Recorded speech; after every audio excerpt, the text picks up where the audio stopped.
Hey, what's up? This is Kevin from Kevin's Barbecue Joints, and I'm excited to share my chat with Julie and Brian Wright from Right on Taco in Harleton, Texas. Harleton, Texas is northeast of Longview, and if you know where Longview, Texas is, it's east of Dallas, north of Houston, kind of closer to the Louisiana border. But after hearing this, I know you're going to want to make the drive out and try their food. This is really great. Number one, this is great just because they're two really, really nice people, and you can tell they love each other, and you can tell they're feeding off each other's energy, and the restaurant itself is a combination of their talents. They met at school at Stephen F. Austin University. She was going into nursing. He ended up working with his father at their machine shop, which was growing and growing and growing. But that wasn't his passion in life. They had talked a lot about starting something, and she started selling tacos out of a trailer, and it grew to getting this brick and mortar, and they've had this since 2016, and it's been growing steadily, and it's been busy, and they really feel like now they're starting to have their groove. They have amazing tacos, insane tacos. They even have a burger special, but they have amazing tacos, and then they have amazing barbecue. So it's that combination that they're putting out together that when you hear their menu, you know you're going to put this on your list to stop. I could blather on a lot about their background, but I think it's best that you hear from them, their story. They're open Tuesday through Saturday. You can call in their orders. They don't have online ordering, but they do answer the phone. They have outside seating, a nice shade tree, they said. They're at 50% capacity for indoor seating, but even before, they weren't really having a lot of people sitting inside. They're about 75% to-go business. And I can't thank Julie and Brian enough for sharing the time, sharing their story, talking about how things have changed slightly due to COVID, but how they've stayed the same, and then also too just about the amazing products that they put out. And the Kevin's Barbecue Joints podcast and YouTube show is brought to you by Treaty Oak Distilling. That's treatyoakdistilling.com, or you can visit them. You'll have to check their social media to see what hours they have and what days of the weeks they have. At their Dripping Springs location, you can try everything that they have. They have a bunch of new stuff, a lot of ready-to-go stuff that's really rad, really cool stuff. They also have a barbecue joint on premises called Alice's Restaurant. It's barbecue and live fire. Great stuff, and it's a great diverse menu, and they're always evolving and pairing with what they have, their alcohols. So you got to check that out. Again, it's treatyoakdistilling.com. Great people, great product. And if you're digging these, please subscribe. Hit the subscribe button, hit the notifications button. That way you're notified when I put these out. I'm putting out 2 to 3 of these per week. I also have a website at kevinsbbqjoints.com. It's not at kevinsbbq, it's kevinsbbqjoints.com, with links to all the podcasts, all the YouTube stuff, articles, breaking news, if there is such thing as breaking news anymore, just news about barbecue joints. I have a new site coming out in September. It is September, so it's coming out September 2020. But I think it'll be a great tool and something that you'll use a lot and really enjoy. And hopefully it'll be, as I've said, it's a love letter to barbecue, and something hopefully that'll help a lot of barbecue joints out. And make sure to support your local barbecue joint or your local restaurant. They need your help now more than ever. But at the end, stay safe. Hope you guys have a good week. Thank you for listening. Yeah, I'm very excited to talk to you guys. Well, good morning. How are you guys doing right now? Actually, pretty good. A lot of times on Mondays, we feel a little tired, exhausted going into the week, but feeling pretty good. Yeah, this is a little extra bonus on a Monday work day, restocking day, and, making sure everything's in order before you get started. Are you guys open 7 days a week? No, we're open Tuesday through Saturday. Okay. So Sunday is our only day off. Mondays, like you mentioned, he has the pit going today, so smoking briskets, getting our food delivery, any kind of shop repairs, which is always something. But Monday is kind of our work day. Wait, so that's interesting. That's the first time I've heard that. So wait, are people just like repair wise like this because in general shops need repair, or are people breaking stuff, or? No, it's our little shop that we have here, a little home away from home. It's an older building in this town, so it's been, a little bit of everything. Well, we're the landscapers, the repair guys, the dishwashers and the pit room staff and all that. So, yeah, last Monday I think I was weed eating about this time. So, electrical, you never know what's going to happen. What else has the restaurant been? Let's see. This is his hometown, so he really knows a little bit more of the background. But we've had customers come in and tell us for the longest time it was an auto shop. And so they would change oil. We'd find spark plugs still around, and yeah. Yeah, I've found spark plugs, pieces to old tires and stuff in the back, just cleaning up. It was a little diner, like a hometown diner. There was a lady that had a barbecue joint here, and that's really when we looked into the building to buy it. It had a offset 500-gallon propane, like homemade smoker here, and that was really like that's really what kind of kicked off our idea to do the barbecue taco fusion. Was the building came with the smoker, so that's really nice. That makes it perfect. Well, I want to jump back to your history and where you guys came from. But the reason why I asked that is I'm always intrigued by what has been like. I thought it would always be cool to have an app where it could tell you, like, if you came to a bank, oh, this used to be a general store or a stagecoach, but these days there's no time for anything anymore to do. But because there used to be a little Dairy Queen by my house, and that used to be a stagecoach stop for like the Pony Express back in the day. And this is in California. We don't have, our history is a weird. You guys have a little more history there than we have here, but Texas doesn't have any pride in their history at all. That's true. Yeah, zero pride. California pride is like the weirdest thing because people have California pride, but they've lived here for like a year. But I lived in Texas for a year, and I have pride. I feel like Texas is in my heart. So what am I going to do? That's fantastic. I'm with you on that. The history of the places, I love it. It really kind of enriches, what you take it to. And like he was saying with the previous owner that we bought this place from with the pit, she came through, and it was just kind of like loving seeing all the changes and how it's grown to the next stage and the handoff. So you can't forget the story of what was before. Yeah, and I've always wondered what it would be like to walk through my childhood home, like that, what that would feel like. Ooh, yeah, because everything felt so big, but then you probably walk through it, it's like a tidy place, and the bedrooms are small. So how did you guys meet? And Julie, you said you didn't grow up, and is it Harleton? Is that the city that you guys were in? Harleton? Yeah. Yes. And city is a loose term for here. We're a little town. Yeah, it's unincorporated. The population is just under 2,000.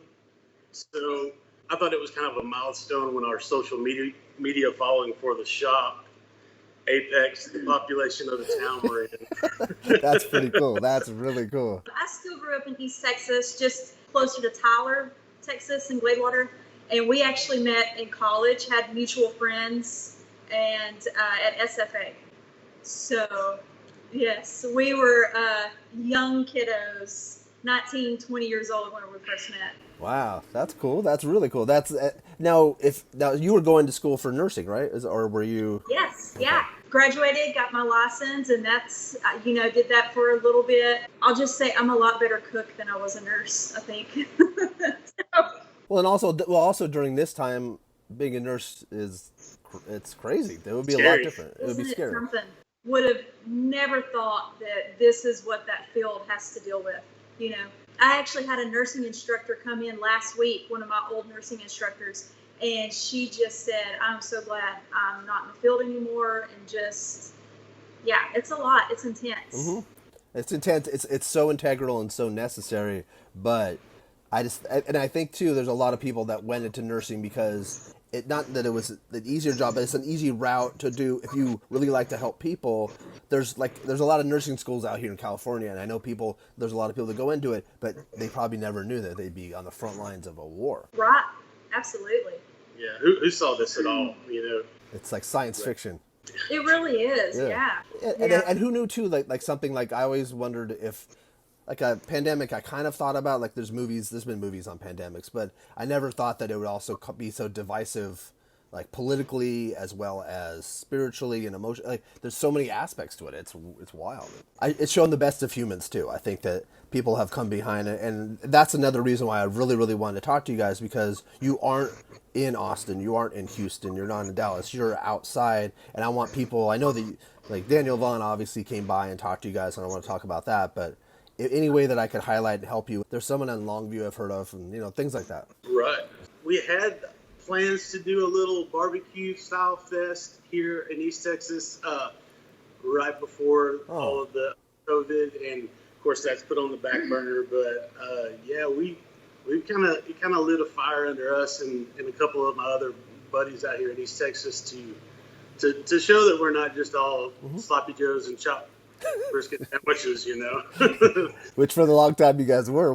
So Yeah, and I mean these stereotypes are there for a reason, but I think things have changed. Like barbecue everywhere. I think you can find great barbecue more than you can find bad barbecue now. that's true. Well, yeah, and that's also what probably makes you want to succeed and do as good a job as possible because it's at such a high bar now. Yeah, and we don't have any like standards that we have to like Central Texas style has, there's certain brisket commandments that you have to go by. Yeah, that's true. And then the St. Louis or ribs or whatever, and we kind of have no rules with what we do because we don't do traditional tacos. It's kind of a Tex-Mex flair, but it's more of stuff that we like and just a real combination of things, taken from all kinds of different areas, I guess. Yeah. That's really cool. But Brian, going back, were you going towards like more of a something you're working with your hands, like machining or something, or what were you doing? Yeah. So, like I said, we met in college, graduated. My father had started his own machine shop, weld fab, did CNC, precision machining, custom machining, and we did work for the oil field mining companies and do a lot of repair work for other manufacturers. So I did that for 15 years. And it grew into a pretty decent size. We had about 50 employees at the time. And it was, you could see the progression the way my dad built, like his first business loan, he has this one metal building. And then there's metal buildings attached to metal buildings, and it grew that way. So it became... see the literal growth of it. Yeah, so I like to see that too. That's always interesting to see because that was never really the 100% passion what I wanted to do, but it was definitely the family business, and I kind of felt responsible to do that at that time. So, but what sparked you guys to do this then? This is crazy. It's in all the good ways. I mean, we never really planned on opening a restaurant, but some of those business, just the quality control and some of the aspects that Brian used in that business has really correlated with our success here. It was first something kind of out of the blue that we were thinking about. We love to cook. We really had an entrepreneur drive that we wanted to open our own business doing something. So what are we passionate about? And we used to always have like friends over in the backyard, and we would cook for them and really just loved it. So we're thinking, how can we transition that into a business, So really whenever we started this, he was still with the machine shop. So it kind of gave us a little flexibility to try something that I could kind of start out small before we really just took that risky jump in, like the same with that machine shop. We've kind of started out just a little bit at a time, not a lot of overhead, just taking small steps. And whenever we got a little ahead with our business, we would buy something and invest that back into the business. That's smart, very smart. And I think that's why we really, through all this pandemic, it was manageable, for the most part. We kind of set it up beforehand that we didn't have to go day to day with sales, that there was a little bit of wiggle room. Not a lot in the restaurant business, but at least we had a little bit. Were you doing catering or just for friends or local stuff? Started out catering. We had a little yellow trailer that I just absolutely loved. I'd hitch it up to the back of my car and really kind of went after businesses that we could do, 50 heads for lunch, something like that. Really kind of do a lot of hustle, get the name out there. I did try to set up here in town a little bit and hit that after school weekend traffic, and that took a little bit to catch on. They were like, what is that little yellow trailer over there? Like, we're serving up some tacos. Come see us. Food trucks was a new thing at the time, for sure. Yeah, food truck was new before it was really kind of opening up now to Longview, other areas. Wait, so was the menu tacos at the time? The menu was tacos. It was definitely fewer. It was kind of steered clear of the authentic tacos just because, I didn't really know how to cook that. So we were thinking, taking that backyard aspect, how can we transition that to something that's in a taco that's familiar? And so we started with the gringo taco, which was like a flash fried chicken, little house slaw on tortilla.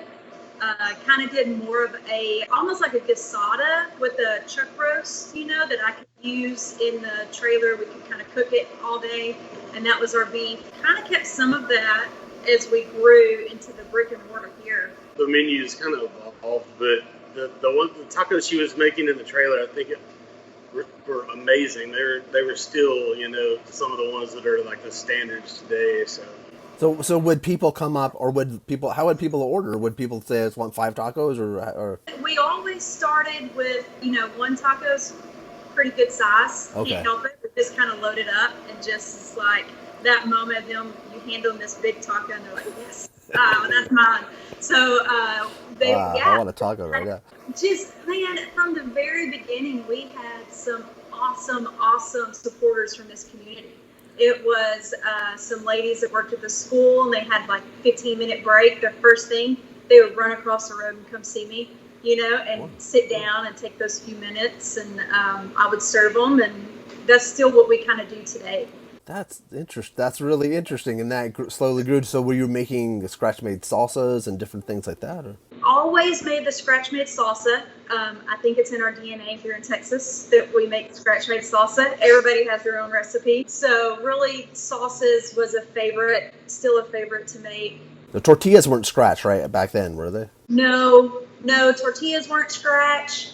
And, for a little bit we did that, but really now where we're at, we tried to find the best alternative to scratch-made tortillas. We just couldn't keep up with the day-to-day, the numbers we needed. So hopefully sometime we can circle back to that scratch-made tortilla if we get some more staff, some more time. No, it takes a lot of time. So, yeah. Space, everything, yeah. The best we bought a Besco mini wedge a couple months ago, or maybe years now. I don't know what time. I don't do time anymore. 600 years ago. Yeah, it happened, but it was best investment I think we made. Pressing those flour tortillas with the Besco heated plates. It's killer because we still do a lot handmade tortillas, just not the dough mixing as much, So yeah, no, that's not easy for anybody. It's also for like not everyone can make scratch made sausage or scratch made everything. It all depends on what you're dealing with. So when you made the jump, so was there a moment where you're like, okay, well, looks like the taco business is going well enough that we could make this? It's a big leap. It was a leap. It was just the way that things kind of happened. We made the decision to do the brick and mortar here, and we sold her trailer, which we wish we still had now. This place wasn't a big investment at the time, but it seemed like a really good long-term thing, and we really enjoyed it. So as I kind of left, I sold my ownership of the machine shop, it kind of gradually became like, okay, this is our 10-year, 15-year plan. Like, we really love doing this right now. Let's go all in and see what we can do.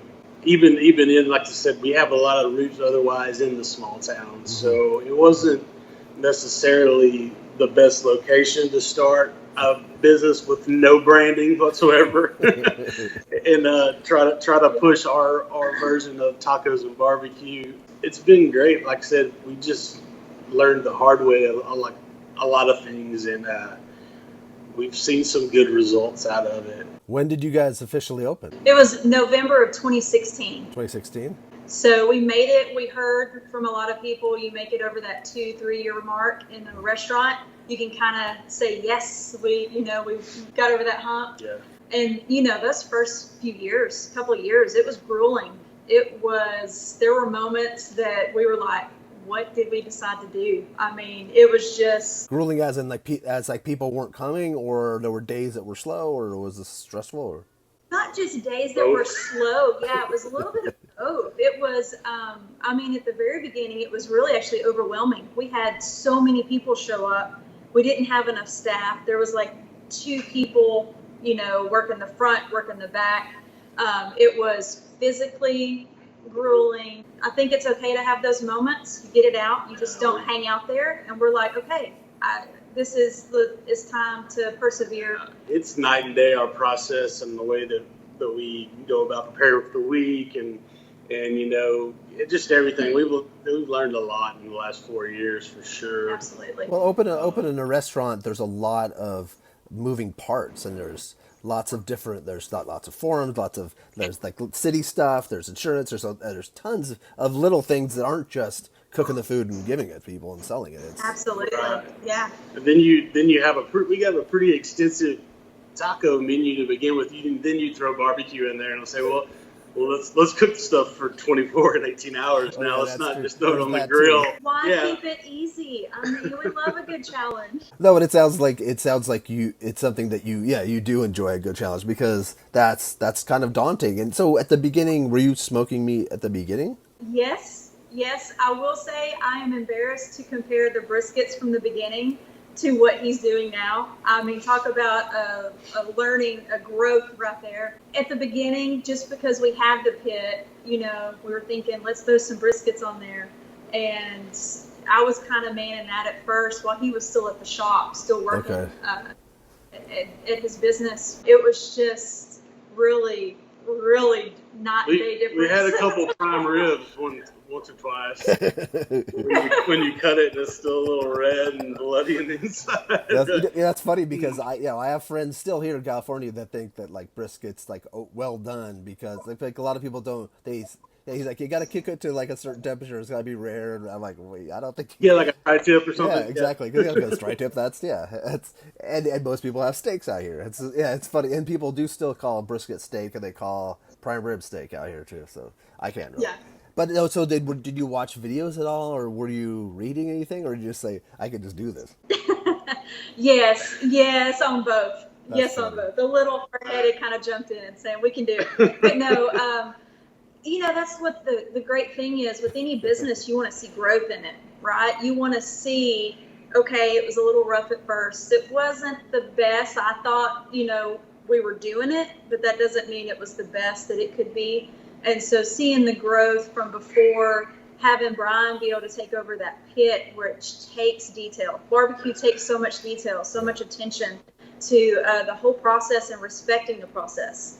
That's what's great. And I think that's why we're such a great team, is that he can man that pit, and he has some great ideas. And, the barbecue side has really taken off here at the restaurant. I've heard great things. My job is easy. He gives me an awesome, protein and an awesome ingredient, and I mean, I just gotta put a tortilla on it, and it's great. Do you want to go over your menu a little bit at the beginning, and then how it's evolved? Like, how many tacos did you have at the beginning? And if you weren't as happy with the brisket then, and there was huge lines, it must have been interesting, like how people just wanted and the food was cooked well, but it wasn't to your standards today. Right? Yeah, it's that the new place effect where people have to come and check it out anyway.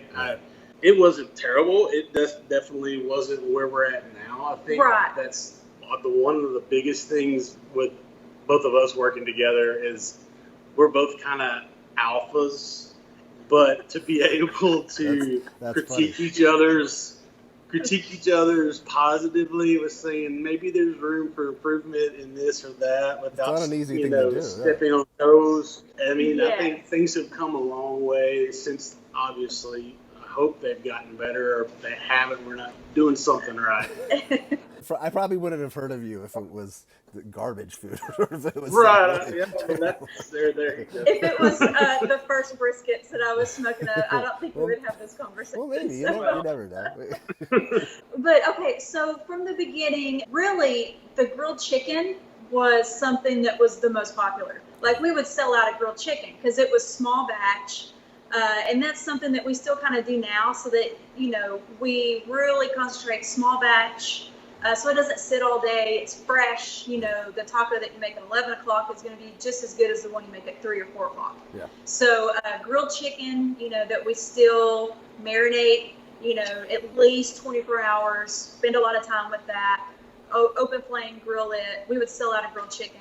So we had the grilled chicken taco, the brisket, and the Classy Lady, which is like a fried avocado taco. I had those one time in Austin, and I just fell in love. I've never had one of those. Oh man, if you're an avocado fan. I am. If you're not, I think this is the taco that would change your mind Yeah, because it's kind of the only thing that's not super meat centric on our menu. We've got a grilled chicken, spinach salad, but everything else is like. Is it breaded and then you deep fry it? Is that how? it's just lightly breaded, flash fried. Wow. Just so it's still light, it's not heavy. One thing that I like about our menu is definitely a wide variety. I mean, if you cannot find something that you like on our menu, you probably shouldn't eat out, is what I kind of think. I mean, there's a wide variety. So you should go home and have SpaghettiOs out of a can. Yeah, there's always that. That's still on there. You know, we're really moving from the trailer to the small kitchen restaurant. We were able to bring in, like a flat top, a fryer, things like that we could expand. So like our shrimp tacos are popular. Talking about the barbecue, the barbacoa, the beef cheek has been really growing in the past few months. And I love it. Our whole family and our daughters, they love barbacoa day. They're like, bring me home some. Yeah. Oh, that's so nice.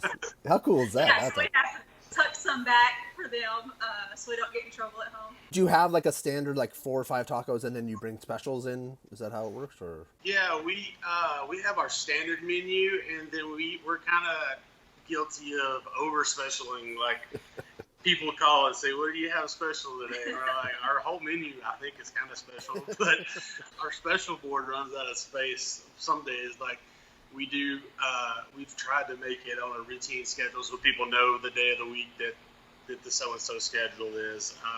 We started doing burgers when we actually did Wagyu beef burgers for $12 a burger here, and it just wasn't the market, and I wanted that to work so bad. because you have the flat top too, right? Yeah. So like we'd say, we do smoked burgers some days, we do barbacoa some days, and now I'm playing with some house-made sausage. So That's and then fun. there's all kinds of side specials going on. She's killer at that. The brisket lote is really taking off, which I'm really happy for. We're thrilled that the customers love that. It's delicious. It's fun to make. It's a great balance with if you're gonna do a barbecue plate, a taco, something like that. It works out. Could people come in and get specific sizes too? Yeah, and that's something that we're still kind of looking at what's the demand of what do customers want. And I think kind of building up our sides is something that has been fun to kind of figure out this summer.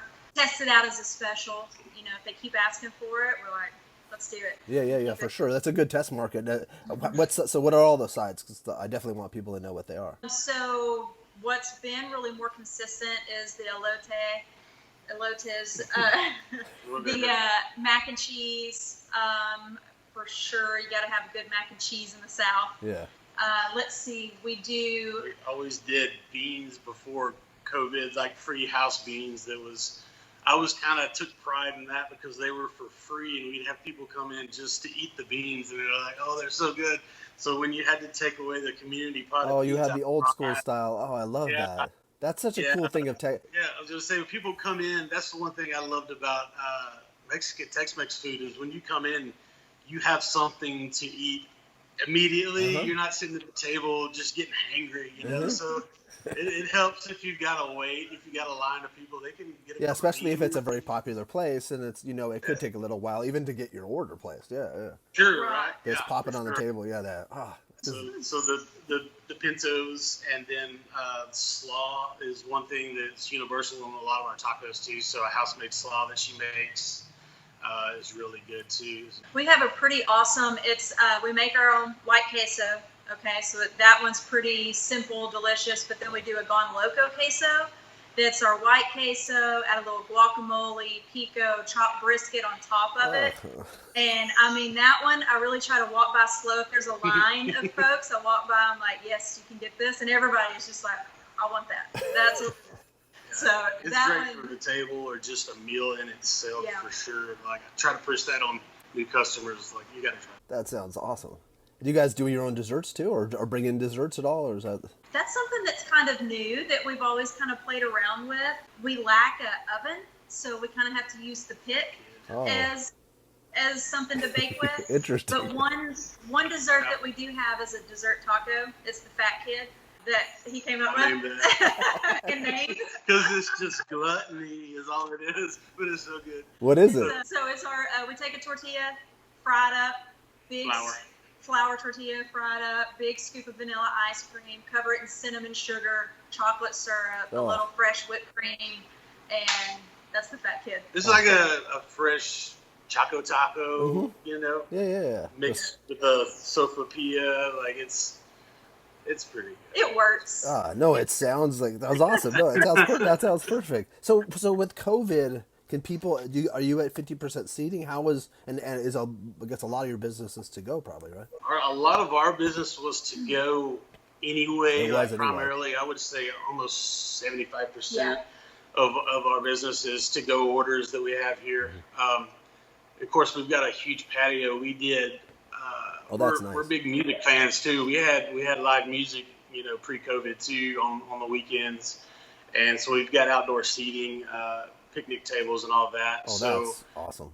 That's helped. So I mean, we don't have a huge dining room like most barbecue places don't. So we're 50%, but it hasn't been a huge problem because that's kind of where we were at even before the kind of flip-flop from 75 to 50 anyway. But with outdoors, do you have covering? It's hot in the shade here in Texas right now, but yes, California too right now. We have, this, huge shade tree in the back that was here probably 70 years old, which is just our favorite spot back there. We do add shade. We have sun cells, and just, always kind of trying to evolve. If our customers love the patio, we think about how can we make it more comfortable. Do you have online ordering? We do. We did. We did. Yeah, that's something that was kind of a work in progress. That we through all of that whenever it was just takeout only. We did curbside for 2 weeks and realized with like 4 people that was impossible. And taking our POS and iPad outside. And then have to come back halfway to catch our Wi-Fi signal and then run back. So it was like 4 trips for one order. So that was not efficient. We went home just dog tired after doing that for a while. But we did that online, and it was kind of like a blessing in disguise because we kind of needed to push that way anyway, and it worked out. It's there, so it's there in place. We're not doing that now because our phone rings constantly. Okay. It's hard to do both. That things have kind of picked back up to where we did that as we got to make every just in case, And our business is a little bit different than other barbecue joints because it is a lot of cook to order, a lot of call-ins, like you said, and so whenever we are in our online ordering was up live during all of that. So that was hard. I didn't like that we couldn't keep up with, like, if something sells out, it goes pretty quick. And so we have to, stop the line, unglove, update the online. That doesn't make sense at all. Yeah, and what we really saw here was that our customers were more likely to just call us because they wanted to talk to us to say, hey, what do you have special today? What do you recommend? And they would just call us rather than go online. So they would just check out the menu real quick online and then just call in their order. So that's a good thing. You can check on the menu and then call to see if they're specials, but also place. So also, if someone's coming from an hour away, calling you guys is the best route. Calling would be the best route. Shoot us a message or call us for sure. Yeah. Okay. We get back to everybody's message. We're not big enough to where if you shoot us a private message on the socials, though, we'll definitely get to it and send you a reply. It's not a place in New York that's running your PR right now? We have in-house PR, so we still offer curbside. That's something that I think has been a great add-on. And for some of our customers, they say, hey, is this okay? I just had a newborn baby, or it could be anything. And we are more than happy to do that. Yeah, more than happy to. And our staff has been amazing with just rolling with, during that time, we're throwing something new every morning at them. And they were just like, all right, that's what we have to do, so let's do it. That's cool. And we are just Yeah, we were just so blessed with that. They kind of know, like, okay, we're not sure what today's going to have in store, but let's do it. And we really all, and that's kind of, that's become the motto for everyone nowadays. We really don't know what next week or the week, everything could switch around, or it's, so if it's Tuesday through Saturday, what time, did you say the hours again? What were the hours? So Tuesday, Wednesday, and Saturday is 11 to 3. Thursday, Friday is 11 to 7.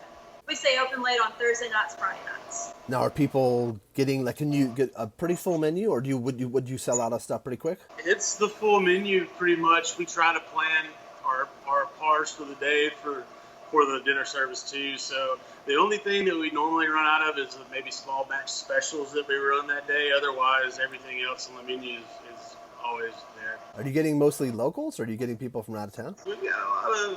We're getting both. Our locals, normally come all week. And so it's been pretty cool to see a lot of out-of-town folks coming. And like Thursday, Friday, Saturday, we see more of that. And so we can kind of play around with some fun specials, And we had a group come in this past Saturday that was like a Jeep group. And they looked for places to drive to. And they said, hey, we're heading your way. That's cool. Like, yes, that's great. Yeah, we've had folks from Shreveport is about an hour. That's in Louisiana, Yeah. An hour away. And we've had folks from Dallas, Houston. How far are you guys from Dallas and then from Houston? But Dallas is about 2.5 hours. Okay. And Houston's closer to 4. What's the next biggest? So Longview, Is it Longview? Bodacious, Yeah. probably Longview, Brian over there. That's probably just 10, 15 miles from us in Harleton. And I guess, so Longview, Tyler are, west of us, and then east of us would be Marshall. And then Shreveport, Louisiana is a 45-minute drive. So you're close to that. I didn't realize how close. I guess I was looking at the map last night, and it was, I didn't realize, sometimes you start to forget how close things are, and that's why 45 minutes how far away are you guys from the border then? Right there. Shreveport's, 5 or 10 miles right outside of the Louisiana border, so wow. We're there. Would that be like for you guys if you went on vacation? Would you guys go there, or what's a vacation for someone that lives in Harleton? Like, would you go? Well, really, a lot of folks go to Shreveport just like for the day since it's so close. Mm-hmm. They go there, if they want to do some shopping or something. Day trip. A lot of vacation where we are. That's what's great. We're not far from Oklahoma. A lot of natural springs and lakes and anywhere with water, folks kind of flock to. And then, of course, Dallas is not that far either. So just a couple of hours, 2.5 hours. So it's a good drive to South Texas, but we have a lot of other options around us. Would you recommend moving to Harleton? Absolutely. I love it. I love this little town. Yeah. And that's one of the things that really drives us, Like we love serving our community here. The neighbors, the school, like I mentioned, we have kids, that are in school here, and it's like that little idyllic town that you think of, where people just really get to know you and love you and support you. That's so nice. It really is. It's great through kind of this dicey year, it's good to have support. Mm-hmm. It's good to have your neighbors that you really, you want to give them the best that you can. Mm-hmm. And that's what we're kind of seeing here. Like it kind of pushes us. We want to serve our neighbors and just do the best that we can. Let them be proud of this place also. They've stood by us and they've seen the progression of our cooking. Yeah, and they must be proud of you guys. I think so. I hope so. I take pride in when I see a small business grow. It gives me pride. Or if I see a business really heating up, it makes me feel good because I know how much work goes into something like this. Yeah, you're like, good for them. Mm-hmm. I feel that too. Yeah, you like to see their success on other people. There's not a whole lot of other. You're one of the main food options, right? Absolutely. Yes. we are cornering the market here in Harleton. Yes.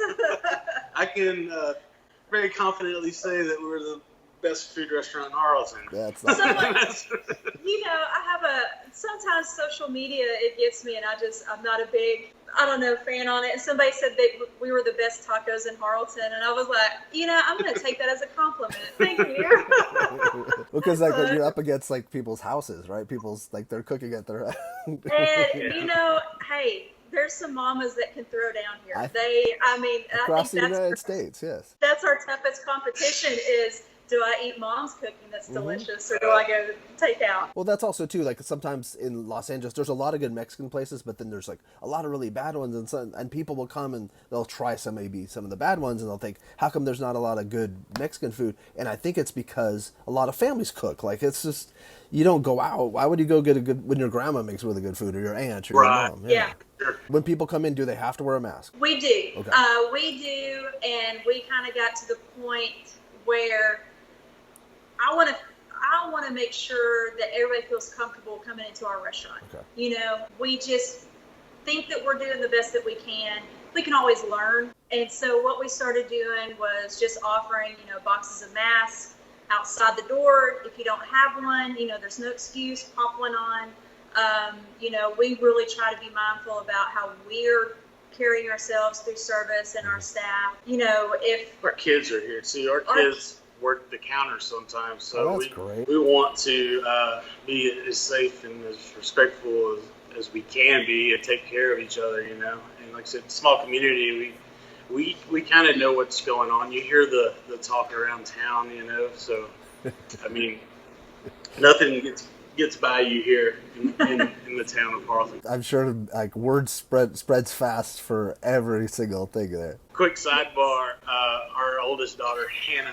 She just started 9th grade, and after all the research and just input and hard work we put into our menu, our number one selling taco by far is the one that she created after school one day as a snack, and we named it after her. It's grilled chicken on the char grill with our white queso and bacon, and we sell more of those than anything else, like by far. And she's like, "Yep, I did that. This is easy. What were you guys doing?" What's so hard about your job? Yeah, I just come up with ideas, and they're the best sellers. Yeah. She hasn't asked for a percentage yet on those sales, so hopefully she won't learn too much in high school where she'll start asking some more questions. Yeah, she'll want a residual. She'll go to another city, and then she'll want residuals. Yeah, I know all the secrets. She'll change it to right on with like an R instead of a W. So is it called the Hannah? Is that her taco? Yeah. It's the Hannah taco. Yes, sir. Is there anything website wise? I want people to kind of wrap it up because people have a certain attention span, and I could talk to you guys. You guys are so great, and you're so upbeat, and I'm sure that's that it's behind all that. There's all the wheels are rolling for your business, but I'm so happy that people will get a chance at least to see you. Your Wi-Fi is really good, so people can actually see you really clearly. No, in all good ways. You guys look pretty good. Is there anything else that people need to know about your business, and then what's the website and what's the address too? Okay, so our address is 17227 State Highway 154 in Harleton, right across from the junior high. We are pretty active, more active now on social media, so Instagram, check it out. We always put our specials. Facebook, we always put our specials. Hours are pretty locked in. The Tuesday, Wednesday, 11 to 3, Thursday, Friday, 11 to 7. Website is rightontaco.com. Yeah, do you have gift cards and merch? We're really stepping up our merch game, I gotta say. It's some pretty awesome shirts that we have locally in Tyler. Okay. They're pretty creative there. So hats, shirts, stickers. Here's one of our, can I show this? Yeah, go for it. Yeah. Okay, one of our stickers here. Got a blur. That's the right on the right. Oh, nice. I mean, that's rad. That's rad. That makes me happy right there. You need to get him to. You need to get him to come in. Yeah, bring it on. Come on. Everybody in Austin knows him. Because he only watches my show. Just don't sue us. We haven't made any money off those stickers at all. We give them away. Can people order merch to be shipped, or is it just for right now in the shop?